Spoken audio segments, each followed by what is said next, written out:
What's up, y'all? Bassing with Jesse again. Want to talk about something a little bit more serious today.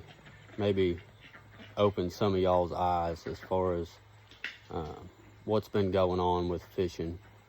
Let me say as a disclaimer before I even start talking about what I'm going to talk about. I don't want to have my channel turn into anything negative. We're still going to be like grassroots fishing. I would call it average Joe's. I'm not any kind of pro. I don't have a bunch of money. I mean, I'm nobody special. But I just don't want to go into a negative limelight, as a whole for my channel. And I don't want people to say all Bassing with Jesse does is bitch. So what I want to talk about today is the state of fishing, and not even just, bass fishing, tournament fishing, anything like that. That's basically my main focus. I want to talk about the why. So everybody, says, hey, why does this cost this much? Why is this much? If you want a fully loaded out 21-foot fiberglass boat 15 years ago, for the best of the best, you were 55, 65,000. Now you're well over 100 grand. You're 120 to 130 grand if you absolutely put everything you want in a boat: lithium batteries, tire poles, crappie anchors, spot lock, live scope, big motor, all this, that, and the other. But essentially, to kind of put it, and this is going to be a longer video, but to put it as easy as I can to start with, is COVID. I don't know if I'll get dinged or pulled for that word I just used or not. COVID is the best and the worst thing to ever happen to fishing. Let me explain that. Let's start with the good news on what COVID did for fishing. COVID got people fishing. You had people that were working in some corporate office somewhere and that had a family that maybe went fishing once or twice as a kid and hadn't done it since. Well, they worked in that corporate office. Well, they started working from home. Eventually the wife or them or whatever, they're trying to find something to do. And you guys see where I'm going with this. I'm not drawing it out in crown. They got back into fishing. They started looking around. They went to Bass Pro or Academy or Shields or what have you, and they bought themselves some gear, did a little bank fishing with their wife and kids or whatever, and on the bank of whatever lake that's close to them.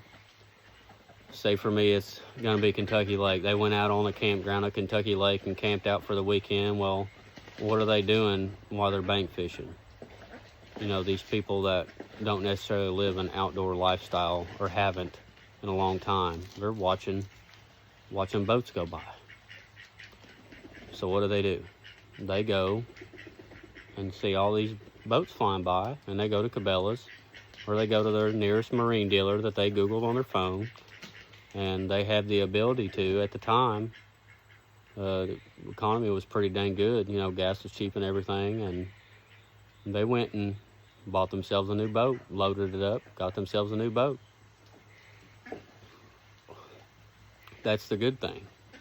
We got people that hadn't fished in a long time back into fishing, just because, what else were they going to do? They can't go to any of these concerts that they would go to. They can't go to the mall and do all this in major cities because they were, shut off or what have you. So they decided to go to the outdoors. And, people went fishing, people went hunting, people went camping, people went hiking. They did outdoor stuff, which is awesome. That is the good part about it.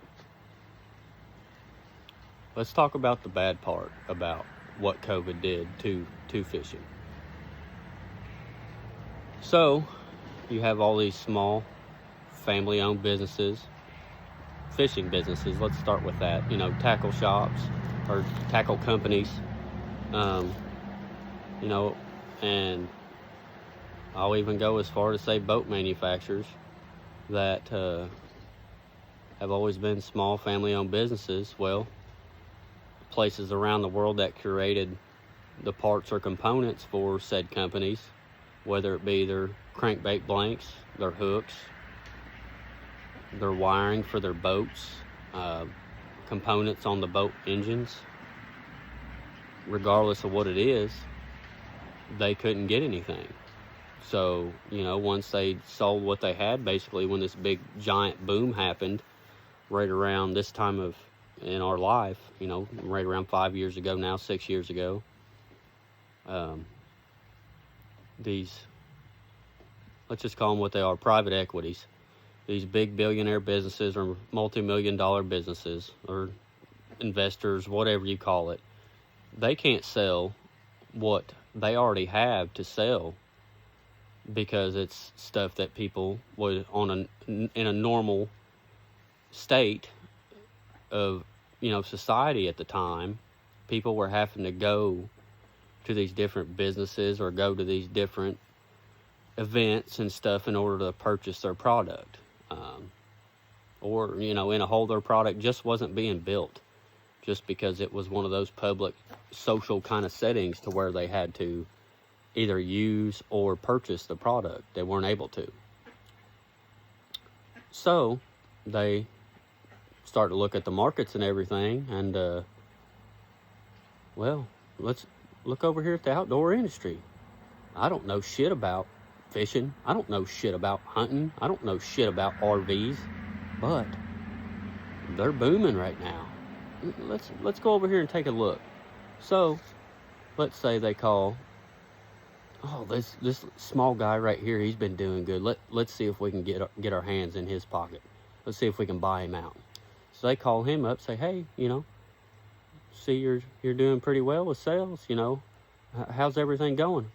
Well, on a normal year, I'd sell about $15,000 worth of product. It was a side gig for me, but now I can't make enough to keep up. I've made $1.5 million in the last year. Me and my family's thinking about retiring. This is really well for us. This is a blessing for our family. Oh, well, I'll buy your company for $20 million. You've established a brand. I'll give you some generational wealth. You can go ahead and retire. You can do whatever you want to do for the rest of your life. I'll take care of you. And we'll take it over and we'll build it up bigger and keep your name on it and everything else, so you won't feel any shame. The only thing that you're going to feel is your pockets get heavier. When it comes to that, what would you do in the state that everything was in? Would you take that retirement money or keep it because of pride? A lot of companies took the money, but there's a few out there that didn't. Zoom Bait Company's one of those that didn't. And I'm not saying go support Zoom Bait Company, whatever. I always have. When I was a kid, I've always liked Zoom. But these private equities buy up these companies and look through on salaries, people that have been there 15, 20 years, whatever. The bigger companies, we're going to lean towards that now. Like, I'm not going to call any names out or anything like that, because I honestly don't know which specific ones got bought out. They start cutting people, keeping who they absolutely have to keep. Oh, let's look at the baits that they sell. Oh, this bait does great. People buy a lot of it. And then this bait, they don't buy a bunch of it, but the same people or the same places always buy a bunch of it. So it's a real niche bait. Let's just go ahead and cut that out. And let's order as many of these blanks as we can. Let's not try to make them any better, change the quality of them at all. The only thing we're worried about is profit. So whatever we got to cut, however many we got to buy, however fast we got to make them, let's make them and get them in the stores and get them sold. Well, that's just, a basic outline of what has happened. And now we're on the downfall to where fishing is not really growing like it was back then. There's not companies out there to buy, and these big private equities, seems like they start to cut their losses. They bought it when it was right go almost to the peak, and then right when it started to fall, that's when they're going to cut the throat and say, hey, we're done. Do whatever you got to do, bail out, whatever. We're going to move on to bigger and better things. Sell it to whoever, do whatever they want to do with it, completely close it if they've got to. But where we're sitting now is all this profit and all these things that have been done by these private equities buying up all these companies has completely degraded the industry to where the boat that you bought 15 years ago, when it was even way cheaper than it is now, was 10 times the boat that you're going to buy nowadays. Unless the company hasn't been touched by one of these PEs or hasn't been trimmed and cut and slid and whatever by the things that have been going on. The crankbait that you bought 5 years ago when the company was still family-owned business, which most of them started out that way, it's not the same crankbait. You can't get one to run straight. The worms, you catch one fish on a damn worm nowadays, it's chewed up and destroyed because it's going to get you to go buy more. We're not doing anything, in my opinion, right as far as the industry goes, and it's because these corporate fucks that decide to take advantage of the people that live out here and have always done this for a living, not even necessarily for a living, but they wanted to pad their pockets on us because they knew at the time it was something that they could take advantage of to fill their pockets up. And then, you know, they're dragging us behind the boat on an inner tube, and oh, inner tube's getting heavy, go ahead and cut the line, and then, you know, point their finger up, fuck you, on the way out. That's what's going on with fishing. And some of you guys will probably take this and, you know, you could put what I said together a little bit better than what I can explain it, if that makes sense. But these private equities have put us in the position that we're in now. But, and good news with that, is this whole thing is cyclical. It's a cycle. They bought it up here. We're basically on the downhill turn of where everything's going. These bigger bait companies that are getting cut loose, but that got bought by these private equities back, you know, in 2019, 2020, there's going to be some smaller bait companies pop up in the next 3 or 4 or 5 years that y'all are going to see that are going to be the new, let's just call it out, the new Strike King, the new Berkley, the new this, the new that. They're going to come up and they're going to put their foot in the door, and these guys that are popping up right now are going to be the people that are here, you know, and going to be the big logo on the side of some pros boats. And I don't think we've hit the bottom yet. I think it's going to get way worse before it ever gets better. There's going to be a lot of changes in our industry before, and not in a good way, before things go on the up and up. Best thing I can tell you guys is just to hang in there. You know, buy baits when you need them, from who you believe you should buy them from. I'm about supporting the little guy 1,000%.